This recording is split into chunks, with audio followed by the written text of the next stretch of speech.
Jēkabs Janševskis, Līgava, mīlestības romāns 4 grāmatās. Lasa Ulds Deisons. Pirmā grāmata. 14. nodaļa. Garu apciemojums.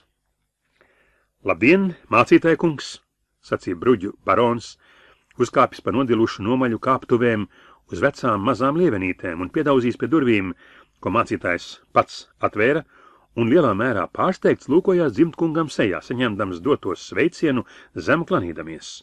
Lūdzu, lūdzu, jūsu augstā ekscelence, attapās mācītājs, pats atkāpdamies atpakaļ un aicinādams negaidīto viesi iekšā. Bet ar ko varēšu pakalpot cienīgajam senatora kungam?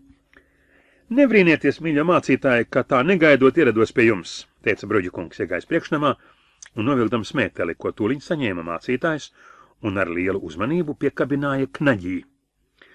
Jūs redzu skatāties un brīnāties, kur es še viens pats tā izcēlos.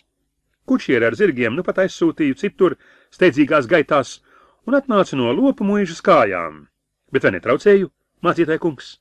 Zinu, sestdiena mācītājiem liela nevaļas diena.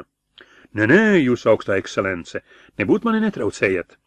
Dziļā padevībā steidzīgs paskaidroja mācītājs, nosēdinādams savu viesi vislabākajā krēslā, kāds istabā atradās. Visus šīs dienas darbus esmu jau veicis, un pat labam man svētvakars. Arī rītdienas sprediķis jau gatavs? Gatavs. Es jūsu augstā ekscelences savus sprediķus nemēdzu uzrakstīt, bet izvēlējies attiecīgo tekstu, labi to pārdomāju un runāju tad brīvi. Nevācu valodu labi protat, un domāju gan jūsu augstā ekscelence. Jau 4. paudzē mūsu ģimene devusi veselu rindu mācītāju, sevišķi Kurzemes lauku draudzēm. Gandrīz visi mēs uz zemēm auguši, un, protams, latviešu valodu jau no bērnu dienām. Nu labi, mācītāja kungs, ka esat pat labam svabadi, bet lūdzu sēdiet arī paši. Gribēju ar jums parunāties. Nāku rau pie jums nevis kā bruģu dzimtkungs vai kā senators, bet kā vienkārši jūsu draudzes loceklis, kā nabaga grēku sūdzētājs, kas lūdzas padoma un grēku piedošanu. Kā to, lai saprotu, jūs augstā ekscelence?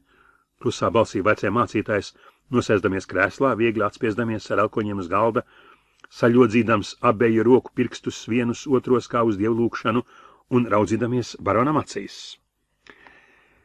Dodiet man dieva padomu, mācītāji, esmu simtiem un tūkstošiem cilvēku, gan augstiem, gan zemiem, spriedis tiesu un taisnību, un domāju, arvien esmu spriedis pareizi.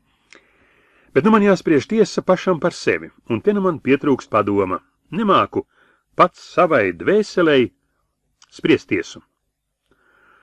Kāda jums pašiem sev tiesa spriežama? Kā tas saprotams, augstā ekscelence? Brīnījās mācītājs. Esmu nodarījis, mīļo mācītāji, citiem cilvēkiem pārestību. Netaisnību neteikšu, domāju, ka tā nekad arī šī gadījumā nav notikusi, jo netaisnību es neieredzu un nepielaižu. Bet es esmu bijis nežēlīgs un ar to darījis citiem pārestību. Sakait, mācītāji, kas man darāms, lai par tādu grēku Dievs mani vai manu namu nepiemeklētu ar kādu sodību? Es jūtu, ka Dieva dusmības pērkoni krājas pār manu ģimeni. Kā tos novērst?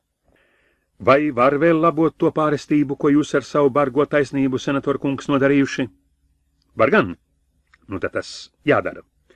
Tad Dieva dusmas rendēsies, un jūsu augstai ģimenei nekāda sodība nebūs gaidāma. To jau svēti raksti māca, ka mums savu tuvāku būs mīlēt kā sevi pašu, un vispirmā kārtā varam to darīt, izlabodami pret viņu vērsto pārestību. Tā arī es domāju, mīļa mācītāji, un biju jau sevi nolēmis to darīt. Domāju arī, ko cilvēks savā prātā reiz nolēmis, tas tam jāpilda. Lai Dievs ir žēlīgs un man palīdz. Tā gan. Nu labi, ar jums izrunājoties mācītājiem man sirds atgūst savu agrāko mieru. Bet man vēl kas prātā, kur gribēju lūgt jūsu padomu un palīgumu. Kā jūs zināsit, esmu nolēmis savus saimniekus ar šo pavasari sākot atlaist no klaušas un ļaut tiem pārēt uz renti.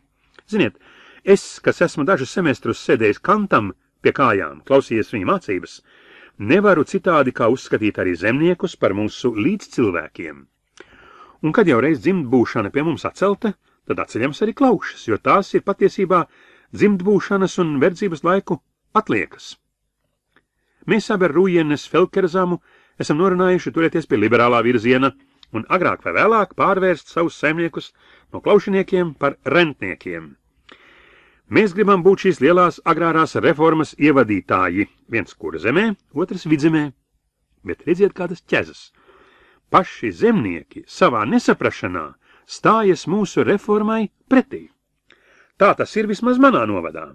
Viena daļa saimnieku negrib nedzirdēt par jauno kārtību, un labāk ar mieru atstāt savas sētas un izputēt no dzīves, nekā pieņemt manus liberālos priekšlikumus. Tādā kārtā var notikt, ka prāvāks skaits māju ar ievērojamu zemes platību paliek tukšas, un zeme stāv dīkā. Mans pārvaldnieks Tolls savā nesapratīgā rīcībā lietu vēl pasliktinājis, dabūjis zināt, ka daži saimnieki rentes jautājumā izteikušies pret muižu nepieklājīgi. Viņš licis pagasta tiesai piespriest tiem par musināšanu uz nepaklausību katram pa 25 cirtieni, un nu pat šovakar gribējis likt šo sodu izpildīt. Ar šādu rīcību būtu stāvoklis starp muižu un saimniekiem vēl vairāk sabojāts. Par laimi es dabūju to ceļā uz šejieni vēl pēdējā brīdī zināt, un tālāk visā steigā aizsūtīja kučieri atpakaļ muižā ar pavēli, ka tam nebūs tā notikt. Es nu gribēju, mācītāja kungs, vērst arī jūsu vērību uz manu agrāro reformu un lūgt, vai jūs nevarētu manus saimniekus piemācīt, lai tie ievēro paši savu labumu un nepretojas maniem labi domātiem ievedumiem. Domāju, jums kā mācītājiem un ļaužu garīgo vajadzību apkopējam, iznāk bieži ar tiem satikties, un jums tad arī vajag būt ievērojams iespējas uz viņu domām un darbiem. Tas taisnība, jūs augstā ekscelence, ar ļaudīm tiekos bieži, un manam vārdam pie viņiem nav slikta skaņa. Esmu jau ar daudziem šī lietā runājis, un tie manus vārdus ievērojuši, mana padomu paklausījuši.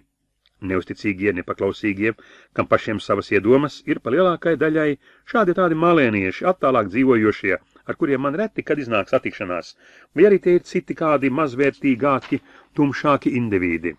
Bet, ja jūsu augstā ekscelence vēlas, es turpmāk pamācīšu jūsu saimniekus par rentes lietu arī savos sprediķos, taisi no kanceles. Tas jau tieši ir mans pienākums – pamācīt ļaudis par viņu garīgām un arī laicīgām vajadzībām. Rītu pat es to darīšu. Bet, mīļo mācītāji, rītdienas sprediķis jums taču jau gatavs. Par to nekas. Rīt pūpola svētdiena, tur jauks teksts evaņģēlijumā, gan es vajadzīgā vietā pratīšu pienācīgi iepīt mūsu darba ļaužu dzīvi un saimnieku pāriešanu no klaušas uz renti. Mācītāj kungs, tad es rītu arī būšu jūs klausītājs. Ļoti priecāšos redzēt jūs augstu ekscelenci savu klausītāju starpā. Ir uz ļaudīm tas darīs labu iespaidu, kad tie baznīcā redzēs savā vidū arī savu cienīto dzimtkungu.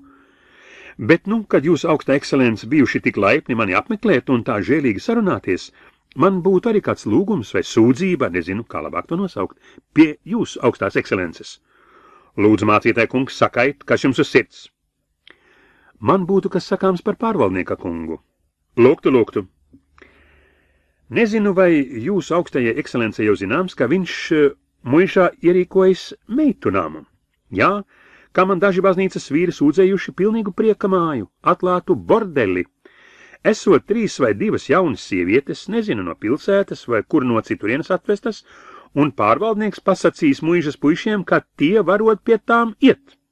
Pat taksi noteicis, cik par vizīti jāmaksā. Viņas ievietotas mazajā namiņā, kas līdzās dārzam uzcelts agrākā pagraba vietā, un kur agrāk dzīvoja dārza sargs. Jūsu augstā ekscelence viegli varēs iedomāties, kādu nemorālisku iespēju tāda nebūšana atstās uz draudzes likumību. Tā lieta, mācītāj kungs, man jau zināma. Pārvaldnieks pats, kad pēdējo reizi bijuši pārbraucis, man stāstīja par savu nodomu un lūdza manu atļauju ierīkot dižajā muižā šādu nelielu iestādi. Es savu atļauju arī neliedzu, jo viņš man izskaidroja, ka tāda iestāde esot vajadzīga, lai pasargātu muižas godīgās meitas un citas novada jaunavas no pavešanas. Citādi nesot jaunu sieviešu gods un tiklība aizsargājami. Pagastā ar katru gadu rodoties vairāk un vairāk ārlaulības bērnu.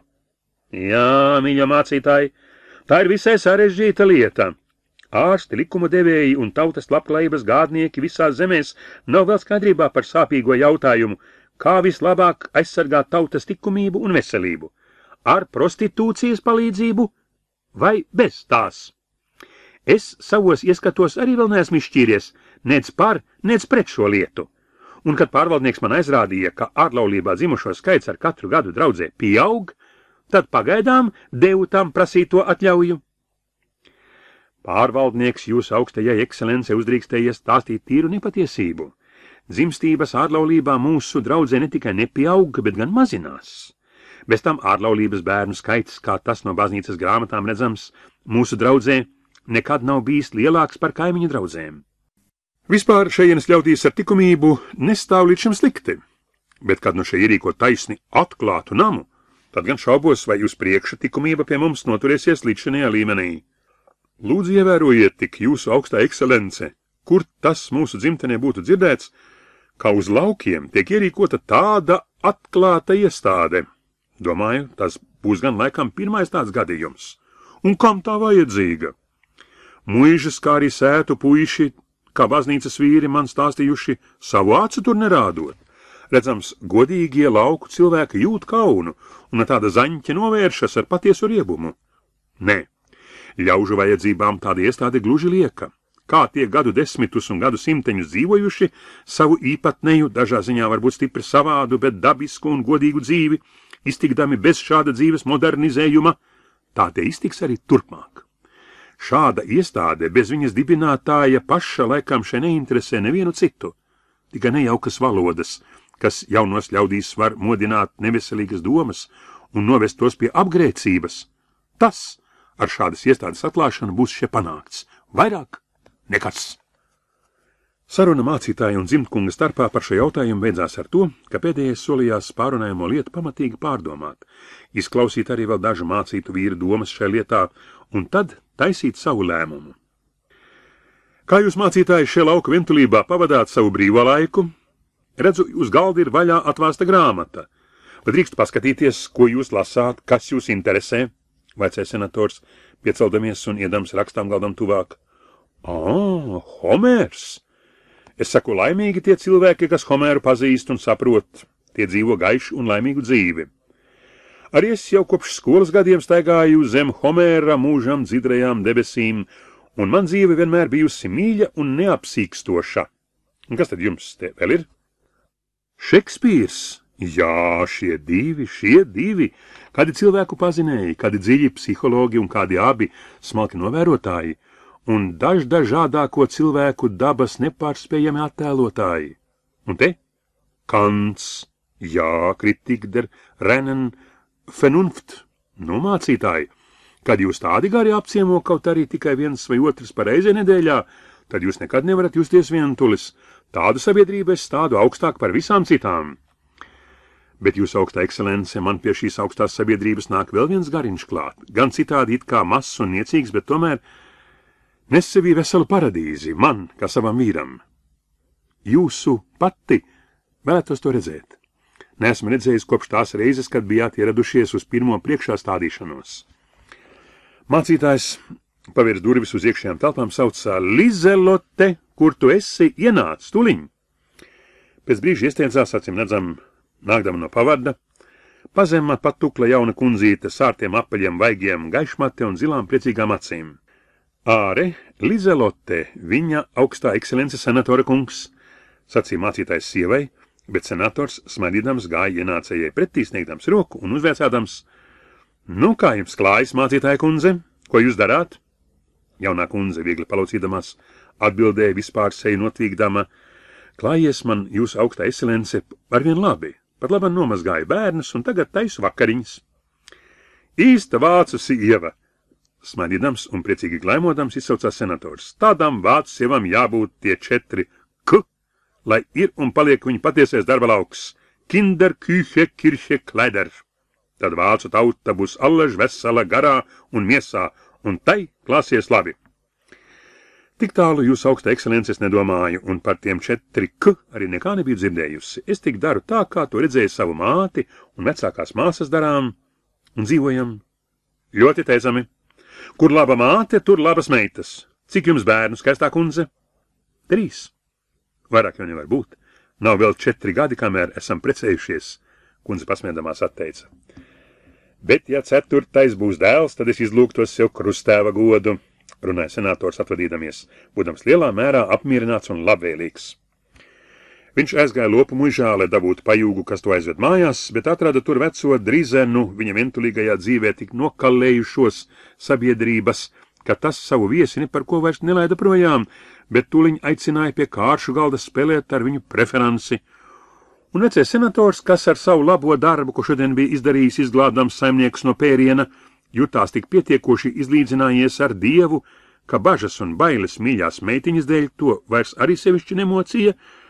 Viņš sēdās kaimiņam pretim pie galda, sita cauri nakti ar to trumpas un dzēra groku, tā kā prone nespēja vien atkal un atkal uzvārīt tiem karstu tēju un ieliet no jauna glāzēs rumu.